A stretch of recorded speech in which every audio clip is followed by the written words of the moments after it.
അങ്ങനെ നീണ്ട ഒരു വർഷത്തെ ഇടവേളയ്ക്ക് ശേഷം കേരള ബ്ലാസ്റ്റേഴ്സ് സ്വന്തം ആരാധകരുടെ മുന്നിൽ 8 നിലയിൽ പൊട്ടിയിരിക്കുകയാണ്. എതിരില്ലാത്ത ഒരു ഗോളിന് സ്വന്തം തട്ടകത്തിൽ ഇന്ത്യൻ സൂപ്പർ ലീഗിൽ ഈ വർഷത്തെ ആദ്യ ഹോം മത്സരത്തിൽ കേരള ബ്ലാസ്റ്റേഴ്സ് പരാജയപ്പെട്ടു. കേരള ബ്ലാസ്റ്റേഴ്സ് പരാജയപ്പെട്ടു എന്ന് പറയുമ്പം കേരള ബ്ലാസ്റ്റേഴ്സിൻ്റെ ടാക്ടിക്കൽ എറേഴ്സിനെ കുറിച്ച് വാചാലമായിട്ട് സംസാരിക്കേണ്ടി വരും. പക്ഷേ 2.5 വർഷമായിട്ട് കളിക്കുന്ന പല പ്രമുഖരെക്കാട്ടിലും എഫേർട്ട് 20 മിനിറ്റിൽ തന്നെ എടുക്കാൻ ആർഷൻ ബഷീഖ് എന്ന് പറയുന്ന യുവ ഗോൾ കീപ്പർക്ക് കഴിഞ്ഞിട്ടുണ്ടായിരുന്നു. ജോജ പെരേര ഡയസിൻ്റെ ഒരു പെനാൽറ്റി സ്പോട്ട് കാൾ സേവ് ചെയ്തിട്ടുണ്ടായിരുന്നു.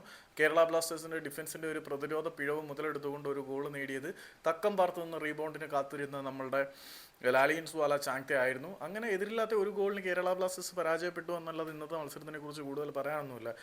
നമ്മുടെ ബോജ ഫെർണാണ്ടസ് മറ്റൊരു ഡാനിഷ് ഫറൂഖായി മാറി. ഡാനിഷ് ഫറൂഖിൻ്റെ ഒക്കെ പ്രകടനം ഇത്രമാത്രം തകരുമെന്ന് പ്രതീക്ഷിക്കുന്നില്ല. ഇവനൊന്നും കണ്ണ് കാണാൻ വയ്യ, ഒരു കണ്ണട വാങ്ങിച്ചു കൊടുക്ക് എന്ന് പണ്ട് CK ഇത് പറഞ്ഞ പോലെയാണ്. പന്ത് കാണാൻ വയ്യതാണോ പുള്ളി കളിക്കുന്നതെന്ന് അറിയത്തില്ല. സത്യം പറയാൻ നിലാവത്തഴിച്ചു വിട്ട കോഴിയെ പോലെ കറങ്ങുന്ന ഡാനിഷിനെയാണ് നമ്മൾ കാണുന്നത്. ഡാനിഷിൻ്റെ പിഴവിൽ നിന്നാണ് ആ ഒരു പെനാൽറ്റി സ്പോട്ട് കിക്ക് പോലും മുംബൈ സിറ്റി FC കിട്ടിയത്. അത് ആർഷി ഷെയ്ഖ് സേവ് ചെയ്തത് ഒരു സന്തോഷമുള്ള കാര്യം. ഏതായാലും പീറ്റർ കാക്കി എന്ന പരിശീലനം ഇതുവരെയും ബ്ലാസ്റ്റേഴ്സിനെ പരാജയപ്പെടുത്താൻ കഴിഞ്ഞിരുന്നില്ല. ഏതായാലും ഇന്നത്തെ മത്സരത്തോടു കൂടി അതിനും ഒരു തീരുമാനമായിട്ടുണ്ട്. ഒരു വർഷത്തെ ഇടവേളയ്ക്ക് ശേഷം സ്വന്തം മണ്ണിൽ ആരാധകർക്ക് മുന്നിൽ ബ്ലാസ്റ്റേഴ്സ് പരാജയപ്പെട്ടിരിക്കുകയാണ്.